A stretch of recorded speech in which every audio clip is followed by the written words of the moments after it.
Hi, and welcome to the How to Play video for Flank, Battle for Fairfield. Today, we'll be using a prototype version of Flank to show you how to play this game. In the box, you'll find the rulebook, 30 dice, a deck of Warcry cards, honor tokens, soldier pieces,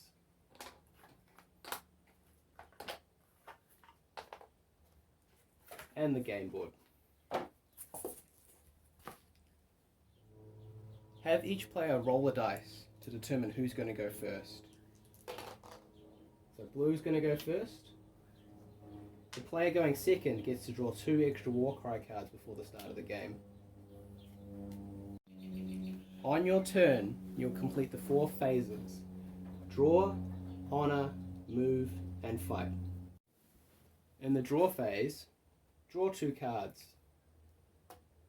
There is no maximum hand size, and the cards in your hand are hidden from the other player. To honor your soldiers, take one of the face-up tiles and attach it to that soldier's banner. Then, flip a new tile over. Swords will help you attack, and arrows will help you move.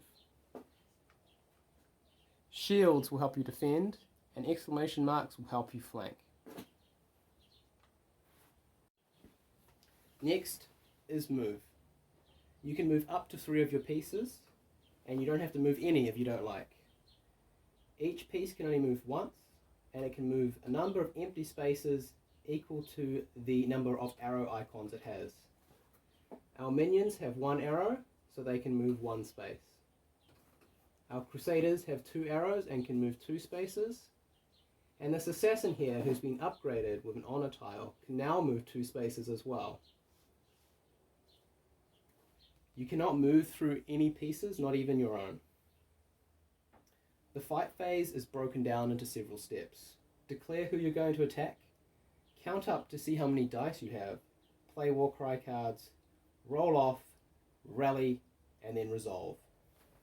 To declare, select one of your pieces to be the attacker. For example, I'm going to select this minion here, and then select an adjacent enemy piece to be the defender, and I'll select this minion here. Now we count up the dice. This minion is attacking, so he will be using his swords, and this minion is defending, so he will be using his shields. If there were any flankers involved in this fight, we would also count up their dice too. For example, if this crusader was adjacent to the attacker, he would be providing a flanking bonus, and we would put a dice here. And same for the attacker. If the attacker's assassin, for example, was here, he would be adjacent to this minion and flanking it, and providing extra dice based on the number of flank icons it has. Next is the Warcry step. Beginning with the defending player, players will take turns playing Warcry cards. When you play a card, you will resolve the effect of the card and then place it in the discard pile. Instead of playing a card, a player may pass, and when both players pass in succession, the Warcry step ends. Because the red player is defending, he thinks he will use the take cover card, which allows him to roll 2 extra dice.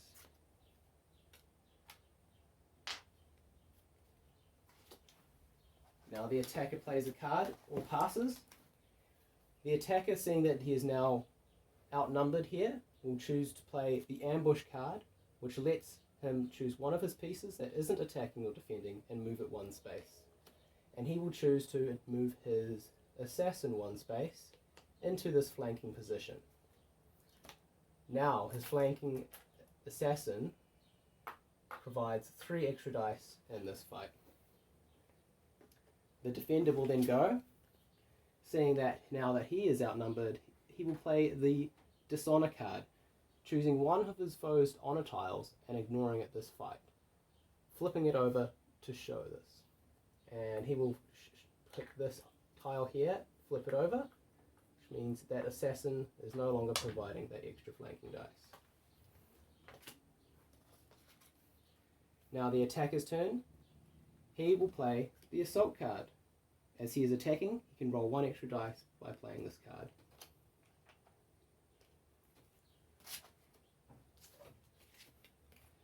The defender, now a little bit overwhelmed, but not wanting to get any further, will choose to play the silence card, meaning that no more Warcry cards can be played this fight. The attacker can no longer play any more Warcry cards, and that's the end of the Warcry. Next, we will roll the dice. Both players will roll simultaneously, totaling up the value of all the dice.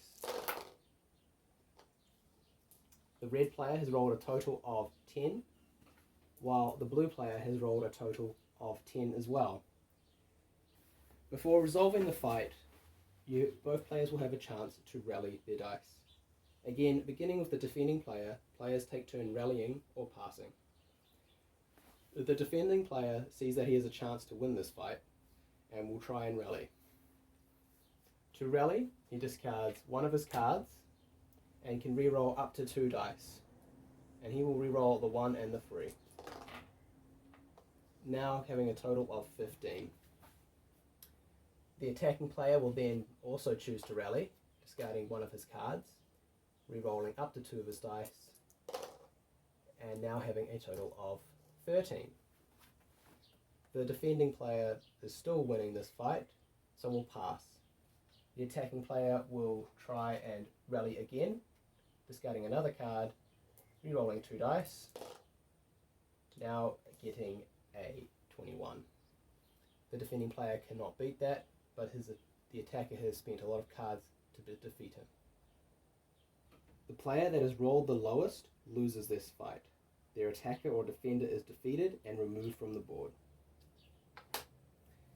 If your foe's champion is ever defeated, you win the game. If both players were to roll an equal amount, then both the attacker and defender would be defeated.